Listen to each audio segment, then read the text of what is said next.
Hello, my name is Jim Herman. I've been practicing Social Security disability and representing claimants for the past, I'm in my 26th year. I'm thankful for the opportunity to do the work that I do, and want to talk with you today briefly about muscular sclerosis, MS, obviously a problem that impacts a relatively large number of people in the disability population. As we know, it's an unpredictable disease of the central nervous system. Can range from relatively benign to somewhat disabling to totally devastating, whereby the person is totally incapacitated. It's a terrible disease that impacts the body's ability to maintain that essential communication between the brain and other parts of the body. Some people who do research with regard to MS believe it's an autoimmune disease, one in which the body, through its own immune system, launches a defensive attack on the rest of the body.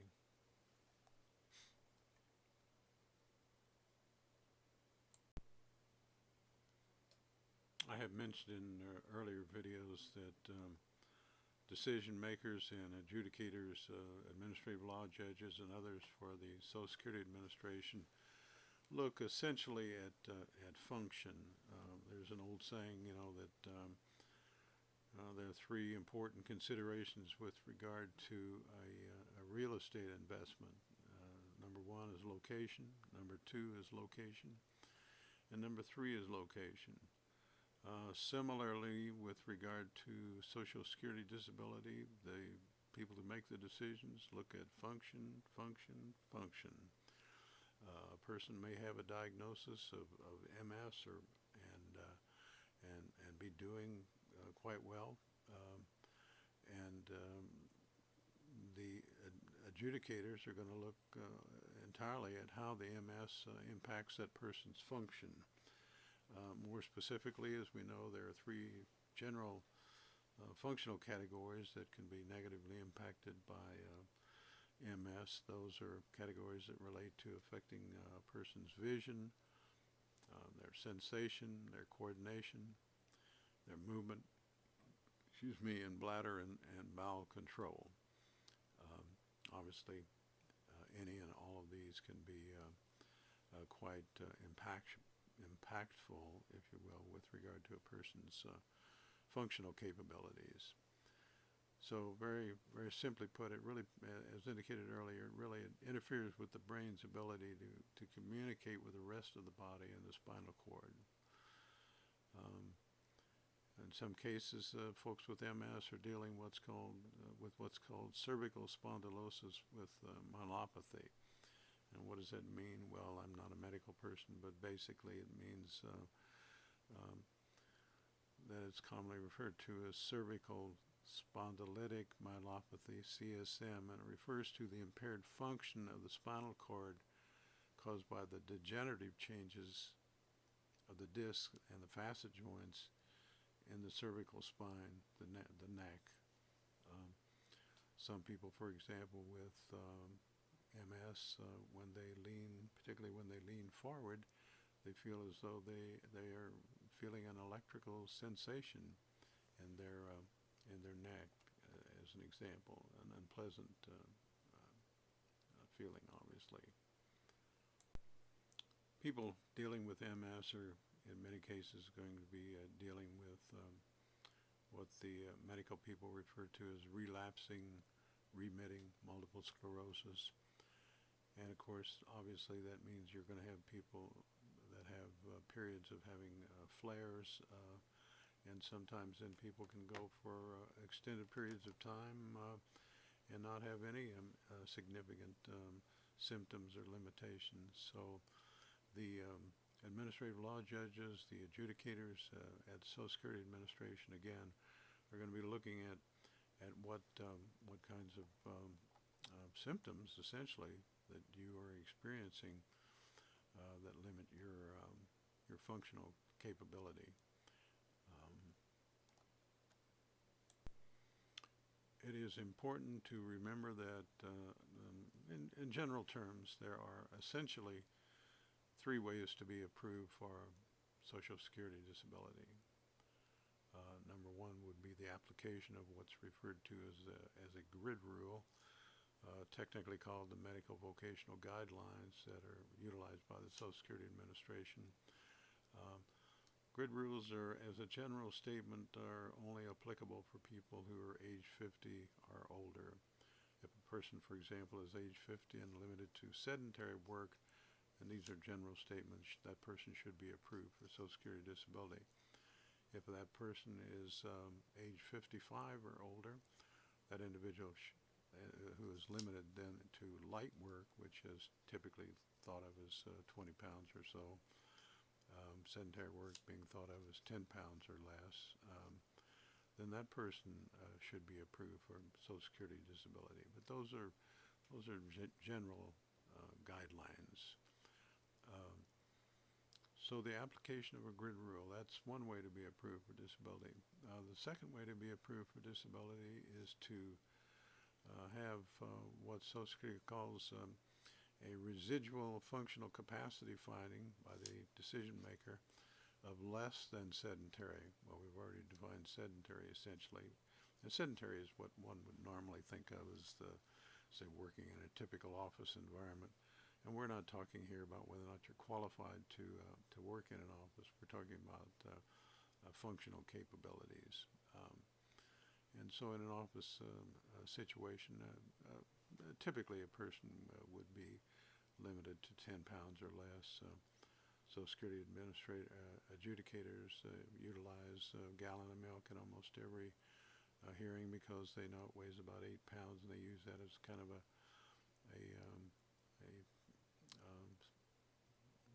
marker, if you will, with regard to the amount of weight an individual is not only capable of lifting, but lifting and carrying. And when they say lifting and carrying, they being the decision makers, Social Security is utilizing the term occasionally, and occasionally means a little bit more than 2 hours, not all at once, but spread out over an 8-hour workday. So when you're thinking about your path to approval for disability, think kind of in some of the terminology that these adjudicators at least think in.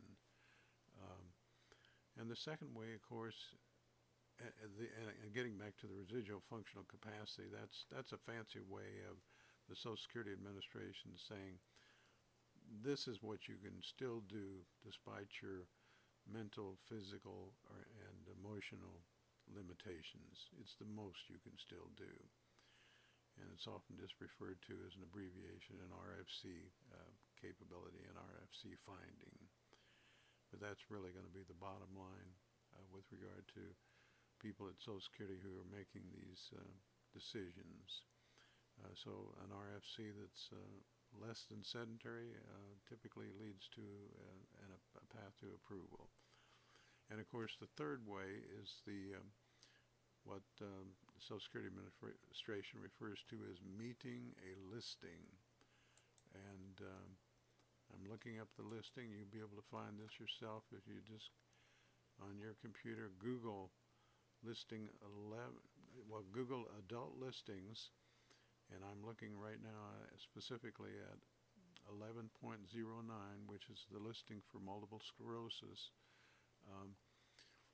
And of course, we've already defined, the essentials of multiple sclerosis. But to quote just a little bit of this, it's the ability to stand up from a seated position and balance while standing or walking and using your upper extremities, or to have a marked limitation, which would be considered a very severe limitation in one of the following categories: either remembering, understanding, and applying information, or second, interacting with other people, whether it be in a social setting or more significantly in a work setting, because all of Social Security's regulations turn on full-time employment and the ability to work full-time. And then, of course, number 3, whether or not the person has the ability to concentrate, maintain that concentration, persist, and maintain pace in a work setting. And then finally, either adapting to or managing oneself. And so that's essentially the listing. You can look that up and you can find it easily, and like I said, in a Google search. Not at all difficult to find. I will bring this conversation to an end because I know that folks don't like to watch a lengthy YouTube, but I think it's very important to a person who's applying for Social Security disability, because this can,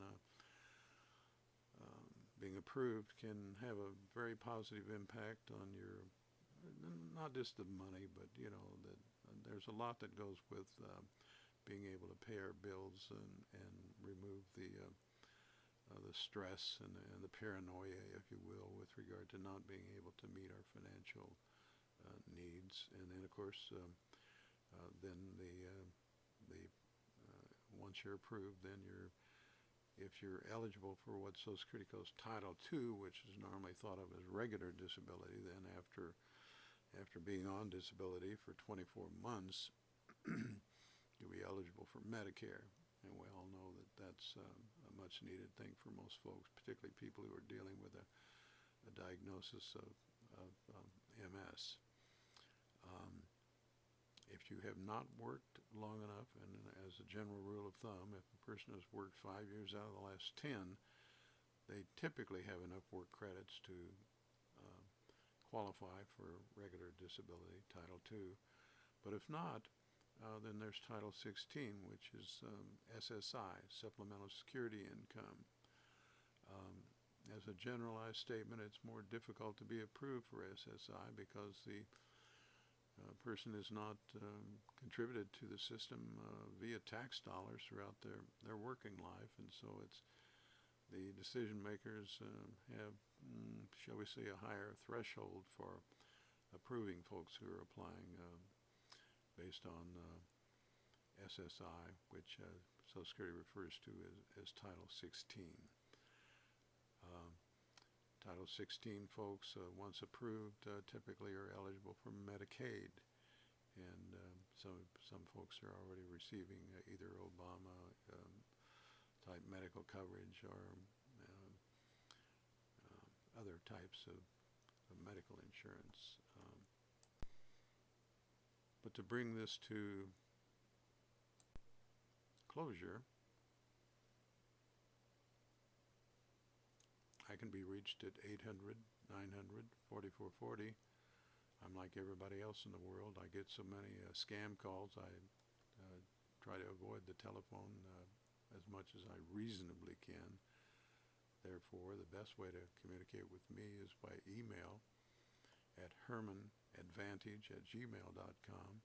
Just make sure you spell Herman, Hermann, one R and two N's, hermannadvantage@gmail.com. And I typically see those pretty rapidly. I consider myself blessed to be doing this work, and I function by what I consider and live by what I consider the 3 P's.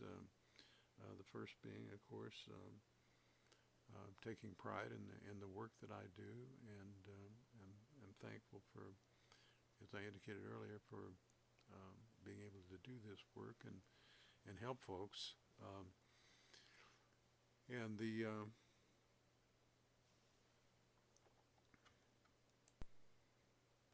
second P, of course, passion. I'm lucky.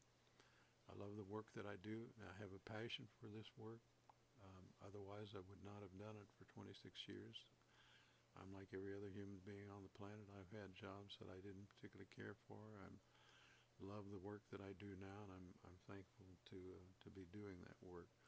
But then from a practical point of view, then comes the word perseverance. If I may, let me quote Calvin Coolidge for just a moment, because I think that really sums up perseverance and the positive impacts of perseverance.